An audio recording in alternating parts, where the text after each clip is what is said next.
morning. Happy, what day is it? Wednesday. I have to think about that for a minute. So I am live again to give you some juicy tips to help you grow your business, to get more clients and to get fully booked. So stick around. Now, today I'm going to be chatting to you about 9 ways you can get way more visible online. But before I do, let's talk a little bit about what being visible online is and why it's important. Why do we need to worry about getting more visible online? But before I answer that, let me introduce myself.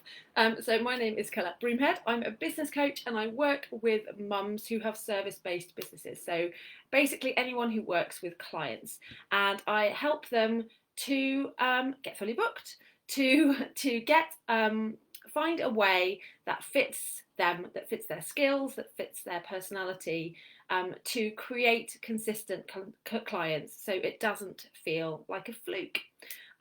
Which it so often does when we're getting clients and we think back as to how we got the clients. And often it feels like, oh, well, that was just a one-off. I'm not sure I could repeat that. It was just a one-off situation. Wouldn't it be nice to have a strategy in place that you know is repeatable and is always going to get you new clients when you need them? If that's something that you're interested in doing, then keep watching this and keep watching me. Like the page if you haven't already. Come and join my Facebook group, Fully Booked Mums, because we have tons of stuff going on in there.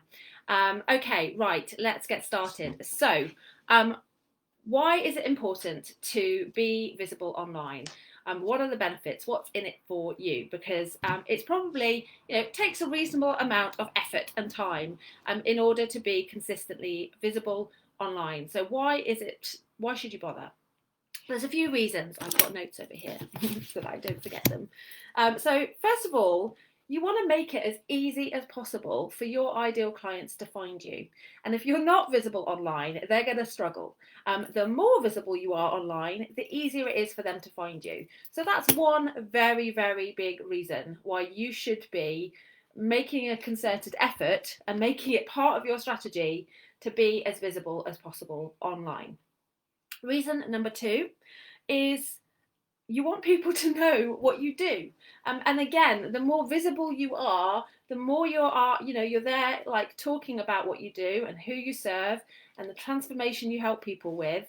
The clearer that messaging is, the more you'll be able to build an audience, the more you'll be able to attract your ideal clients, and the more sales you'll make, the more clients you'll get. So that's another big reason to get visible, so people actually know what you do. It's surprising how many people don't know what we do because we don't actually talk about it enough.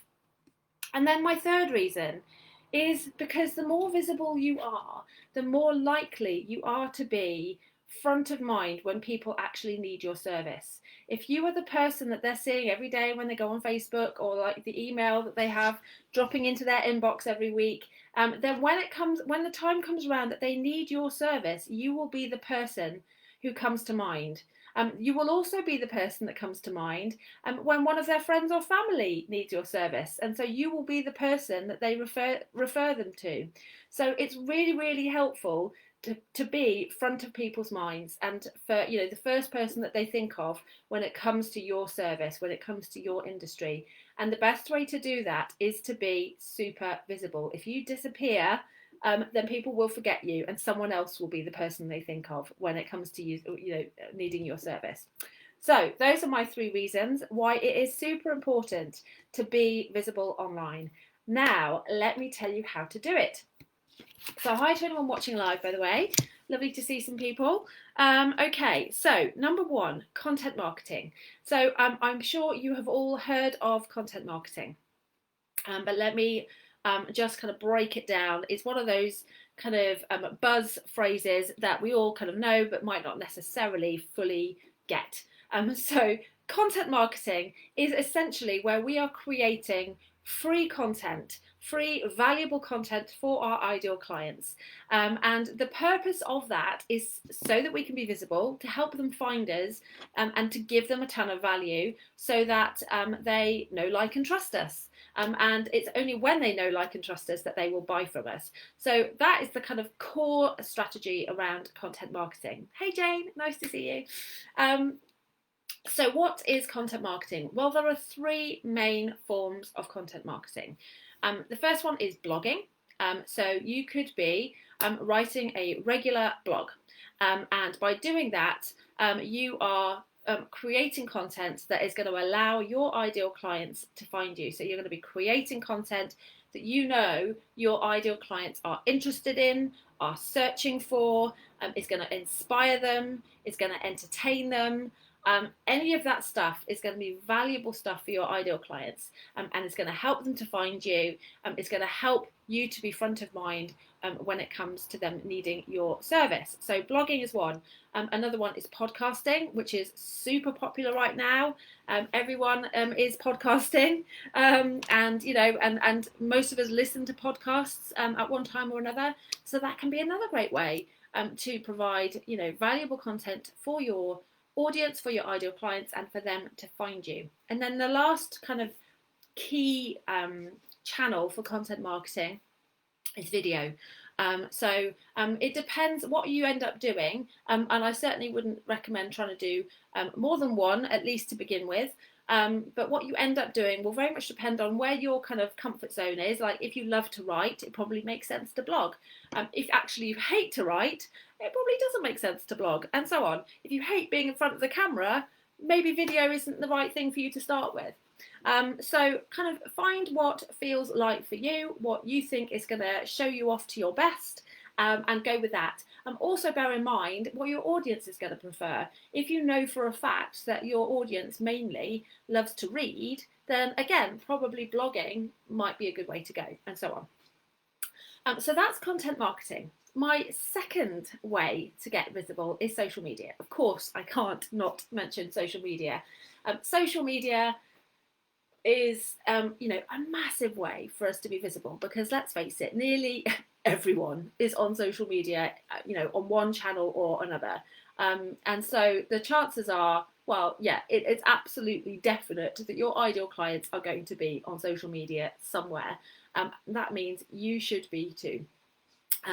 So again, I wouldn't recommend at all trying to be everywhere on social media. So logic might say, well, hold on a minute, Colette, if I'm trying to get as visible as possible, I should be on as many channels as possible, right? Because then I'm going to be, you know, more visible. And in theory, yes, that's true, but only if you have the resources to do it properly on all of the channels. What happens is, if you don't, you very quickly get overwhelmed, and what happens is you then start to disappear. You're not able to stick to it consistently, and actually you end up not really being properly visible anywhere.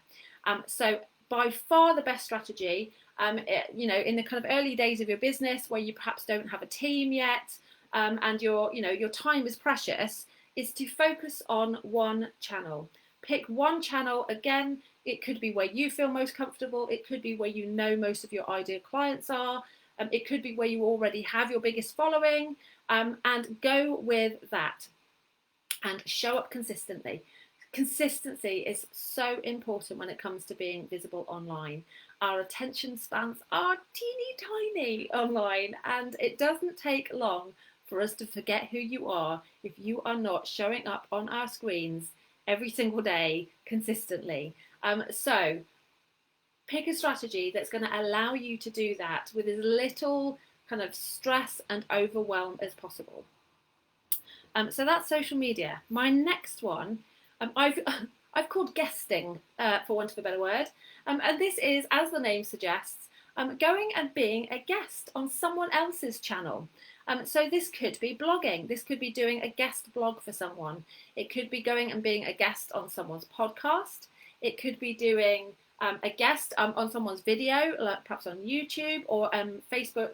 Facebook Live guests, guest trainings and things like that are super popular right now. I have a guest come and do a live training every single week in my group. And the group love it. It's great for me because it gives me additional content that I can give to my group, to my audience, and it's good for the person who's doing the training because they get to reach a different audience and hopefully build their own audience from it as well. So think about where you could go and be a guest. Again, think about where your strengths lie, where you're going to show up the best, and start putting yourself out there. Start contacting, podcast owners, blog owners, Facebook group owners, whatever it may be. Find one where you think, I would love to go and be a guest there. I think I'd really add value. Where you share the same or similar ideal clients, and go get in there, because that's such a great way to reach an entirely new audience, and really give yourself a boost of visibility. Okay, so that's number 3. Number 4 is networking. Networking is something that I always kind of shied away from as a true introvert. I always, avoid networking like the plague, especially in-person networking, which is frankly my idea of hell, and which is something I'd actually challenged myself to do more of this year, just before we went into lockdown. So there we go, maybe that's a sign. But yeah, networking. And again, find a way that works for you. So for me, potentially, I think I should probably try it before I make a final judgment, but potentially in-person networking might not be right for me. But there's nothing to stop me networking online, networking in Facebook groups, LinkedIn groups, networking on Twitter. There are tons of great forums for us to network online. And if you are the kind of person who loves like the energy of being in a room full of people, then once we're allowed to again, go do that. But networking is a fantastic way to boost your visibility, to get in front of new people, to build connections, to have conversations with ideal clients. It's a great, great, great strategy. So if you're not doing networking at the moment, build it into your strategy. Okay, number 5 is PR. So this one, I am not an expert on PR by any stretch of the imagination, other than knowing that it is absolutely a great strategy for boosting visibility.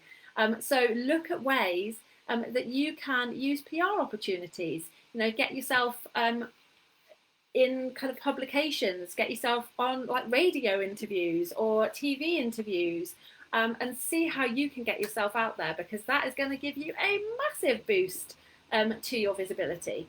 So look for those PR opportunities, and if like me you're not an expert in how to do that, then find out, because it's not too tricky. There's loads of information out there. Get support, work with a PR expert if you have the resources to do that. If not, just Google. I mean, things like, hashtag journo requests on Twitter is a great place to start. So PR, another fab way to boost your visibility. Okay, number 6. So just a quick reminder. So far we've had content marketing, number 1. Number 2, social media. 3, guesting. 4, networking. 5, PR. And number 6 is collaborations. So collaborations can work really, really well. And this is another one that I intend to try more of, because I have had very little experience in this, but I've seen other people do it fantastically. And the reason it works so well is, again, it gives you the opportunity to get in front of a whole new audience. So you work with someone else who has a similar audience to you and a kind of complementary service, and you come up with something that you can do together. And that way you're both promoting to your audiences and you both get to reach each other's audience. So it's a win-win situation. So think about ways that you can get creative, and you can kind of reach out to some of your biz besties and do some collaborations. Number 7, events. So this again could be in-person, real life events, or online events.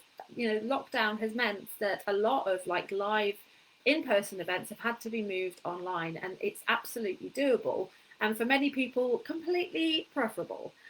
So look at how you can use events. Events work brilliantly to make you super visible. So it can be something as kind of big as a sort of, a conference or like a summit, or it could be, like a challenge or a webinar, or something like that. So it doesn't have to be like some massive, huge scale event. Start with something relatively small and build up from there. But any kind of event is going to help you to get really visible. So if you've never done one before, I definitely recommend that you try it. 2 more left. Number 8, search. Generally when people say search, you think SEO, search engine optimization. And that's probably the kind of first and foremost way that search can be used to be more visible. So basically, SEO, if you are not sure what that is, and again, I wouldn't claim to be any kind of an expert, but SEO is basically where you create content using kind of keywords, search terms that are searched by your ideal clients in order for them to find you through search. So when they Google, so for example, I have created a post on how to get more engagement on your Facebook groups. And when people search that on Google, like, you know, Facebook group engagement or something like that, they will find my blog post. And that helps people to find me and for me to be more visible. So SEO, there's, you know, it can be incredibly complex, but there's certain, you know, there's sort of tactics and things that you can do when you're creating content for your website in order to increase your SEO and your chances of being found in search. So again, if you're not an expert, go and do your research, get some support from an SEO expert, and you know, increase your chances of being found. So search doesn't have to necessarily just be, you know, Google. Pinterest is actually, I would consider a search engine. It's, you know, it sometimes gets like lumped in with the social media, but actually when you think about it, it isn't particularly social, but it is a search engine. And for me, Pinterest it drives probably most of my traffic to my website, because I have pinned my blog posts there, and people go on Pinterest and they put in their search terms and they find my blog post, or they're browsing through you know, related boards or whatever, and they find my blog posts, and that's how they find me, and that's how they find my website. So there's other types of search as well. YouTube is also a massive search engine. So if you're creating video, make sure if you're putting them on YouTube that you're optimizing them so that people can find you. So that's search. And my final tactic for getting more visible, I couldn't really not mention this, and that's ads. So all of my previous 8 are all free tactics. They're all free strategies that you can use to get more visible. But if you have the budget, then of course a well-placed, what's the word? Done. I can't think of the word I wanted to use, but anyway, well done ad is going to get you out there. It's going to get you more visible. But stress on the word, you know, on the well done. You need to know what you're doing, whether it be Facebook ads, you know, Google ads, whatever it is. You need to know what you're doing. There is, you know, there are specific tactics to it, and if you don't know what you're doing, there's a good chance that you're going to end up wasting a lot of money. So make sure you either do your own research and really, you know, maybe start with a smaller budget until you kind of get to grips with it, or get the help of an expert. So those are my 9 tips, my 9 tactics to help you get more visible online. Let me know which of those were your favourite. Which of those do you think? Which of those you're already doing? Which of those would you like to go and try? I'd love to know. And if you would like some more support in kind of getting yourself out there, and ultimately getting more clients, then I would love to chat to you. I am offering 60-minute strategy calls at the moment. So if you would be interested in booking one, they're complimentary, completely free. Then I will pop a link in the comments. Please only do so if you are intending to show up, and if you are serious about getting support, because my time is super precious. So I will pop a link in the comments, and yeah, if you would like to book one, I would love to chat to you. So have a wonderful day. It's absolutely roasting here, so I'm going to go and get myself a drink and sit out in the garden and yeah, have a bit of early lunch, I think. Have a wonderful day. Take care.